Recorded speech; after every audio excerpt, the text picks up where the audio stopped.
All right, let's talk expansions. Not even a question of the day because we're talking 4 different expansions for a game that I just recently reviewed. You've played it possibly, you've seen my review on it. I'm very, very, very positive on Bloodborne the Boardgame. It does what a lot of video game IPs don't. It works, first of all. It just plays really well. The combat's great. It's fast. It feels like the board game, or it feels like the video game in which it's all about speed and accuracy and things like that, as opposed to just brute force beating. So it's a dungeon crawl made to play fast and does a lot of really cool things in the base game. 4 campaigns in the base game already, but the expansions don't just add campaigns, they add little tweaks to the gameplay each time. So we're going to look at all 4 and come back and talk which ones should you get, which one should you get, whatever, right now.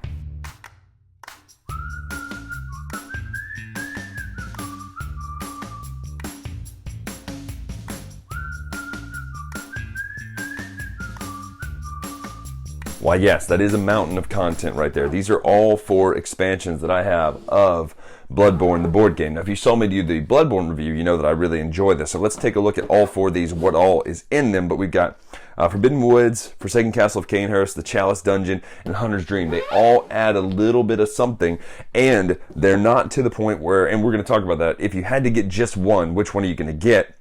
Or if you want to get a couple, which 2 should you mix and match? So we're going to start, let's open up Hunter's Dream first, just because it's the smallest box, and we can take a look at what comes in here really quickly. First of all, you get a little rule sheet. This one incorporates a new rule called mini bosses. Now, if you've been to the Hunter's Dream section, you know this is the actual Hunter's Dream from the game. It's this workshop area. This is a special chapter that you put in at the end of your campaign. Now, once you beat everything already, you could come in and put this in and use it. So what happens is, it's a smaller chapter at the end that allows you to use all the power-ups and stuff you've gotten, but there's a lot of great content in here already. Not to mention, this adds the mini-boss action, or the mini-boss mechanic that you can use for other levels. Pop this out of here. First of all, look at the Moon Presence miniature. That's incredible. It looks fantastic. I mean, clearly terrifying stuff. Not to mention, it adds the big guys with the axes that you know and love from playing the game, plus other hunters, Gehrman, and all that sort of stuff. So a lot of interesting stuff comes with this little expansion here, but most notably, it brings the mini game mechanic to life in here, plus a couple bosses themselves. So that's the Hunter's Dream. If you want to do that, it's a short thing that you'll add to the end of every campaign you play.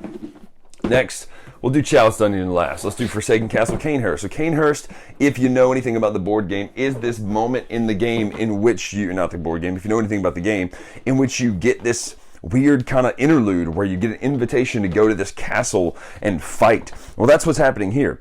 So you have, in the middle of the game, you put this, let me find it really quick. You put this consumable out there, and this is the Cainhurst Summons. When you get the Cainhurst Summons, you could then go mid-campaign that you're already playing over and do the Forsaken Legacy little mini-chapter. And what this mini-chapter does is it allows you to kind of play mid-other campaign, whatever you're doing, and do the Cainhurst stuff. Or you could play the Cainhurst by itself. And the way Cainhurst works is you have this introduction chapter, and then it branches. You can do one of these 2 chapters, not both. You're going to do one or the other. Martyr's Legacy or Queen's Legacy, depending on what you choose in the end of this first part of the chapter here. It'll kind of set the narrative of what you're going to do next. So that is what comes in Cainhurst. Obviously, lots of great enemies, lots of great mechanics and things like that. A really cool boss fight when it comes to having this new tile here. It's the first big tile like that, but also it changes the mechanic on how you do a boss fight with that particular one. That would be the Queen. But also really great miniatures there with Martyr Ligarius and all that sort of stuff. Just good looking pieces, not to mention these nasty blood flea things that are horrible and very hard to beat in the game, no matter how talented you are, how many skills you have. So that is Cainhurst. It is kind of a branching chapter that also has elements that you can tie into whatever you're already doing. And that's what I'm a big fan of, is that you can tie stuff into what you're already doing with your other campaigns, which is also something that the Forbidden Woods does. Forbidden Woods is this kind of dark area with nasty snakes and serpents and all this sort of stuff, and it kind of has the same idea. There's a chapter that you can do mid-game. The Forbidden Woods is what that is. Forbidden Woods is a little tile here, the bonus chapter. Or you can go in and play, I'll show you here. Excuse me. You can go in and do the Dark Rites actual campaign, or you have the Den of Vipers, which is the other campaign that you can do. So these are two full campaigns, whereas Forbidden Woods is a bonus chapter you can throw into the middle of the way the other ones work into another campaign. And the way that works is you'll put, I believe it's written right here. Yeah, you put, no it's not, it's written right here, sorry. You'll put Iosefka's Clinic into play. If you don't have it, here it is. Mysterious Connections. So you read this card and do the setup off of it. It says, it can be added to any chapter if the chapter does not include Iosefka's Clinic. Taken, added. Interact on the Iosefka's Clinic space. Flip this card over. Now I'm going to show you. If you don't want to watch it, skip ahead about 15 seconds. What it does is it spawns a fight with Iosefka. If you beat her, you open it up and you do the Forbidden Woods chapter midway. And there'll be some certain things that obviously change the setup, but it kind of just branches off mid-chapter and gets you some more power-ups in the middle of the campaign. So you immediately go from there and do Forbidden Woods, which is not a full chapter. It's much smaller than, or it's not a full campaign. It's much smaller than a full campaign, but you're playing it mid-other campaign. Great villains, great sculpts here. I also love the Spirit of Yharnam, I think it's called, the Shadows of Yharnam. That's a great fight in the game. So you have all that in here as well. So that's what comes in the Forbidden, what is it called? Forbidden Woods? Yeah, Forbidden Woods expansion. Last but not least, let's take a look at Chalice Dungeon, because Chalice Dungeon adds the most unique sort of stuff to the game, whereas this is extra content and then a bonus chapter. This one adds a completely new way to play. So you get your tiles. Now, if you know anything about the Chalice Dungeon in the video game, it's kind of an arena where you don't really have a story so much. You're just randomly fighting enemies to get stuff.